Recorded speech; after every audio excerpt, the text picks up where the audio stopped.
Hacer dos aclaraciones. Lo primero es que vine al País Vasco no por el tema de la democracia energética, sino por la comida.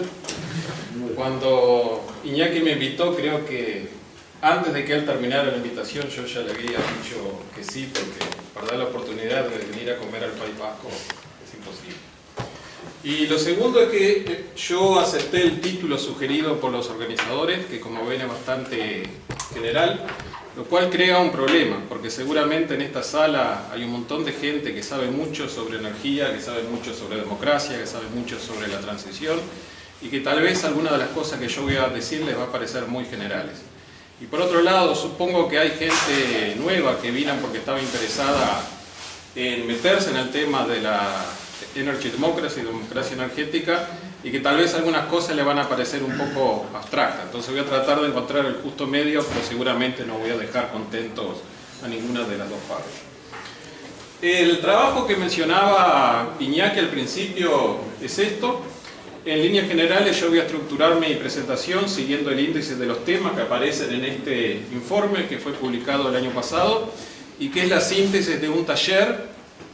que tuvimos en Ámsterdam el 11 y 12 de febrero, en el que participamos alrededor de 30 personas de muy distintos orígenes, de distintas partes del mundo.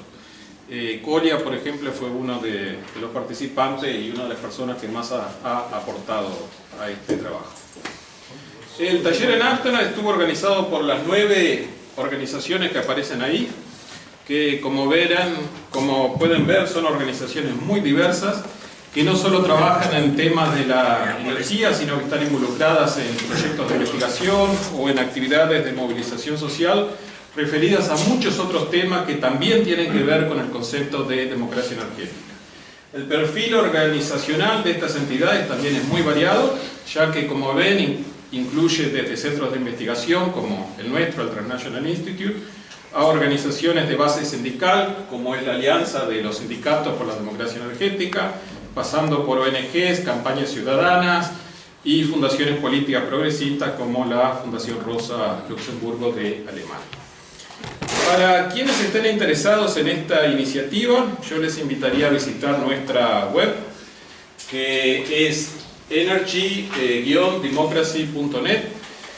En teoría están los dos idiomas, en inglés y en español.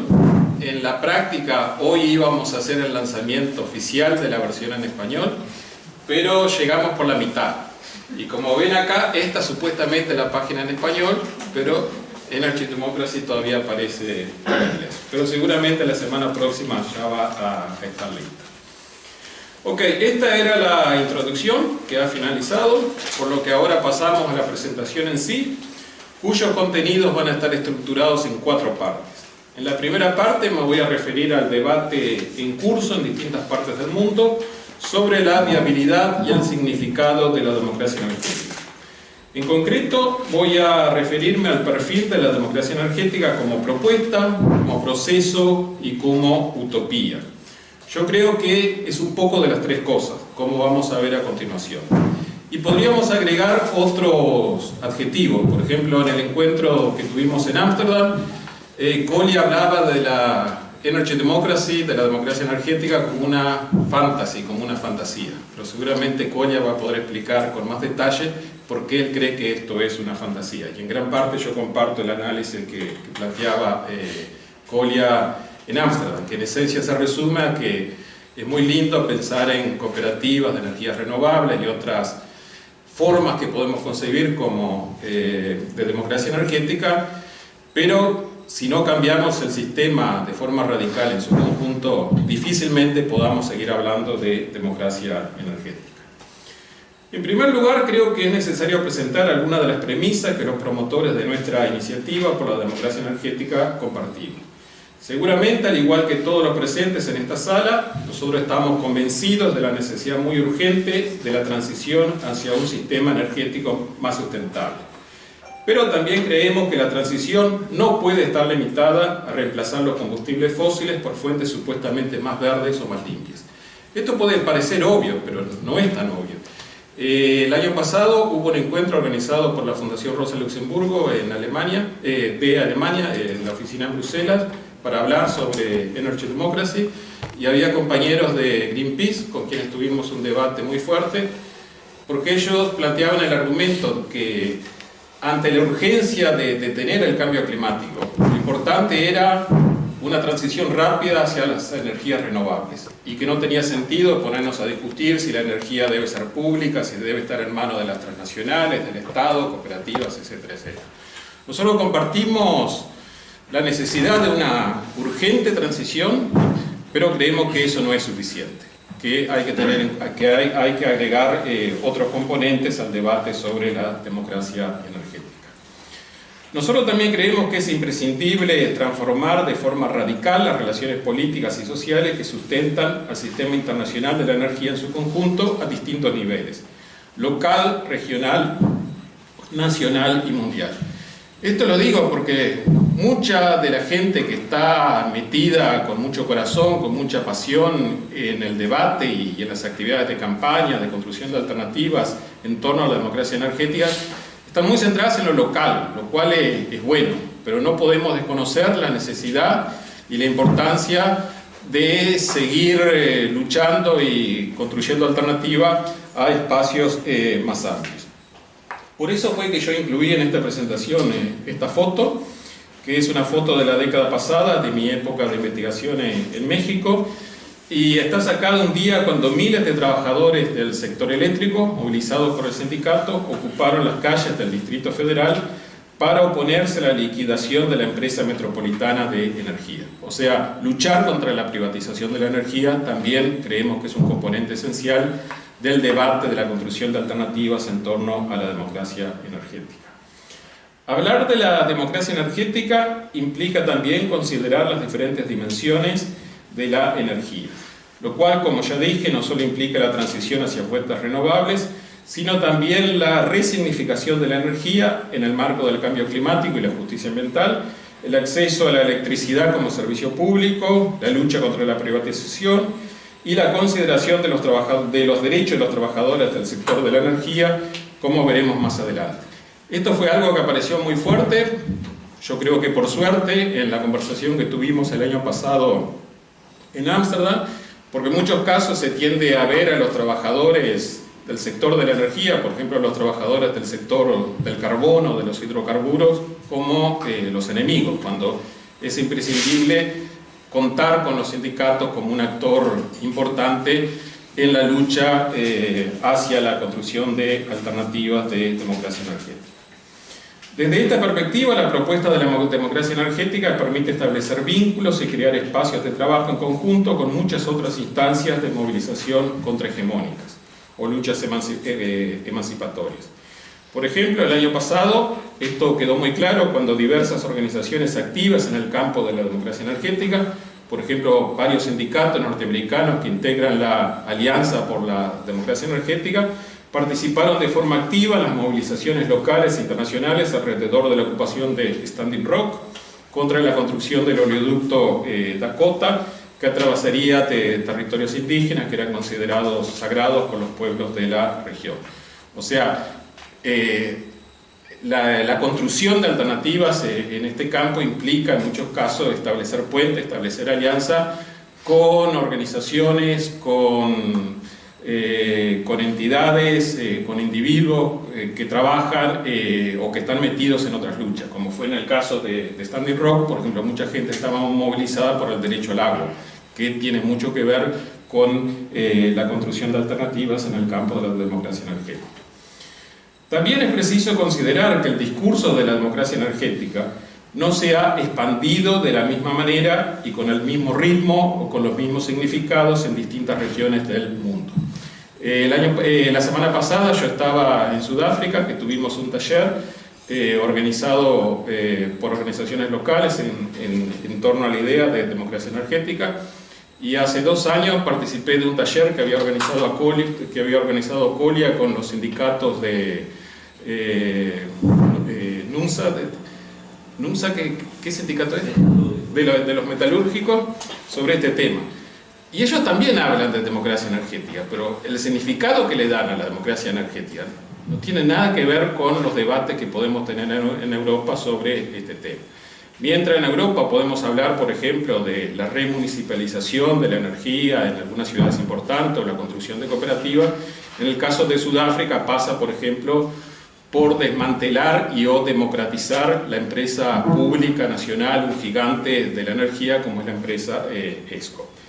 Y lo mismo pasa con el uso que se le da en otras regiones del mundo a conceptos tales como la soberanía energética, que en principio podrían parecer conceptos convergentes o coincidentes, pero que en la práctica vemos que muchas veces significan cosas muy distintas. Y es por eso que yo incluí esta foto de un anuncio del gobierno de Evo Morales en Bolivia. Como todos ustedes saben,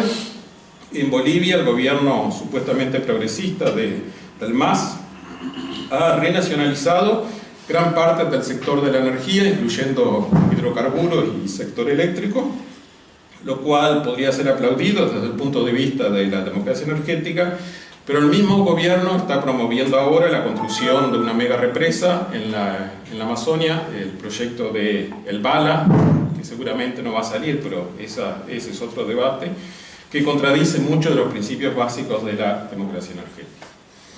Por otro lado, existe un alto riesgo de que la propuesta de la democracia energética se torne excesivamente eurocéntrica o una propuesta muy propia de la clase media europea, digamos. De hecho, vemos que el concepto de la democracia energética en debates y campañas es muy fuerte en Europa Occidental y en Estados Unidos, pero que es muy poco usado en las regiones del sur, muy poco usado en América Latina, muy poco usado en África, muy poco usado en Asia, y hay razones muy claras. Una imagen muy fuerte de democracia energética en Europa son cooperativas como esta de Bélgica, pero como yo ya mencioné en el caso de Sudáfrica, cualquier debate sobre la democracia energética implica cosas muy diferentes y un perfil de clase también muy diferente cuando consideramos los actores que están involucrados en la lucha contra la privatización de la energía o la democratización del sector eléctrico. Hay muchísimas definiciones de democracia energética, pero nosotros preferimos seguir debatiendo. En la página web nuestra fuimos muy cuidadosos de no proponer ninguna definición cerrada, porque creemos que este es un concepto que se sigue desarrollando, se sigue construyendo de forma permanente. Y paso un aviso, nosotros también hicimos un pequeño video, y esta es la portada del video, que son fundamentalmente entrevistas a varios actores involucrados en este proceso, y que está disponible en nuestra página web. Pasando a la segunda parte, me interesaba detenerme un poco en la cuestión de lo local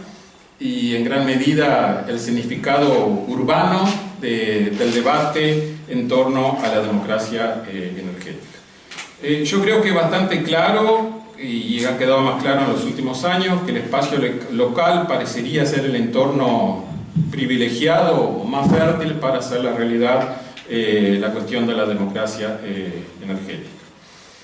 Esto pasa por procesos como las experiencias recientes de remunicipalización. Esta es una publicación que nosotros sacamos hace 2 años, está centrada en el sector del agua, pero hoy vemos que hay experiencias muy interesantes de remunicipalización en distintas partes del mundo, en Europa, pero no solo en Europa, también en el sector eléctrico, incluyendo España. Vi que en el programa de este seminario se va a hablar de la construcción de una posible nueva experiencia municipal de energía o la discusión que se está dando en Cataluña, en el caso de Barcelona, etcétera, etcétera. También debemos tener en cuenta que en Estados Unidos más de 40 millones de personas están actualmente cubiertas, en el caso del sector eléctrico, por empresas municipales o cooperativas de electricidad. Y en muchísimas ciudades son las empresas públicas las que son la principal herramienta de provisión de servicios de este tipo. Desafortunadamente, no todas las cooperativas, que son muy fuertes, algunas en el caso de Estados Unidos, son necesariamente progresistas o basadas en energías renovables. Muchas de estas cooperativas tienen acciones en plantas nucleares o empresas de generación de energía en base al carbón, por ejemplo. Por lo tanto, no podemos idealizar a las cooperativas como la forma más democrática o más sustentable de provisión de servicios de energía. Pero hay algunos procesos interesantes. Esto lo puse solo como un ejemplo. Yo conozco muy poco de esta experiencia, espero conocer más la semana próxima, pero me parece algo interesante para ver qué es lo que están promoviendo, porque parecería que esta es una iniciativa que intenta juntar los esfuerzos de organizaciones locales, sindicatos, etcétera, que demandan un control público, participación comunitaria y una transición hacia las renovables en el estado de Nueva York. Y hay casos muy similares en distintas partes de Estados Unidos. En Europa